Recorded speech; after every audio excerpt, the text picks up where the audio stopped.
நகரம் தனது இயல்பான நாளில் மக்கள் தங்கள் வேலைகளில் இருக்க இயேசு சீடர்களுடன் நகரின் வாசல் நோக்கி வந்து கொண்டிருந்தார்.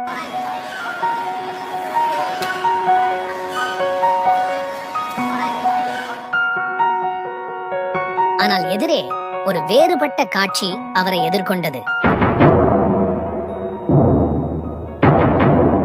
ஒரு பெரிய மக்கள் கூட்டம் நகர வாசல் நோக்கி வந்தது.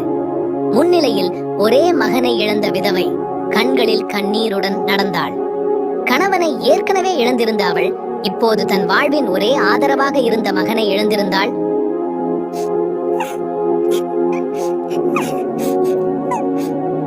இயேசு தூரத்தில் இருந்து அந்த ஊர்வலத்தை பார்க்கிறார். அருகே செல்கிறார். இயேசு அவளது துக்கத்தை கண்டார். அவர் அவள் வேதனையை உணர்ந்தார். மெதுவாக அவளிடம் சென்று பாசமுடன் கூறினார், அழ வேண்டாம். இயேசு இறந்த இளைஞனின் உடல் வைக்கப்பட்ட பலகைக்கு அருகே சென்றார். மக்கள் ஆச்சரியத்துடன் பார்த்தனர். இயேசு முன் வந்து அந்த பலகையை தொட்டார். இறுதி ஊர்வலம் நின்றது. அனைவரும் அவரது செயலை கவனித்தனர். பின்னர் இயேசு உறுதியுடன் கூறினார், இளைஞனே, எழுந்திரு. ஒரு நொடி அமைதியாக இருந்தது. ஆனால் அடுத்த கணம் மரணத்தின் இருளிலிருந்து அந்த இளைஞன் உயிரோடு எழுந்தார். மக்கள் வியப்புடன் பார்த்தனர். மகிழ்ச்சியால் கண்கள் பளிச்சிட விதவை தனது மகனை இறுக்கமாக அணைத்துக் கொண்டாள்.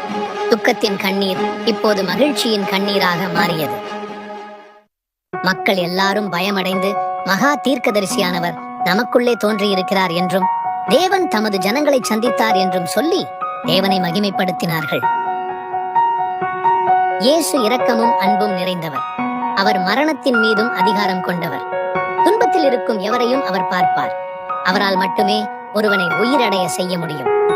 இன்று நம் வாழ்க்கையிலும் ஏமாற்றம், துக்கம் இருக்கலாம். ஆனால் இயேசு வரும்போது ஜீவனும் மகிழ்ச்சியும் திரும்பி வரும். அவர் நம்மை மறக்கவில்லை. அவர் நம்மோடு இருக்கிறார். நம்பிக்கை வைத்திருங்கள்.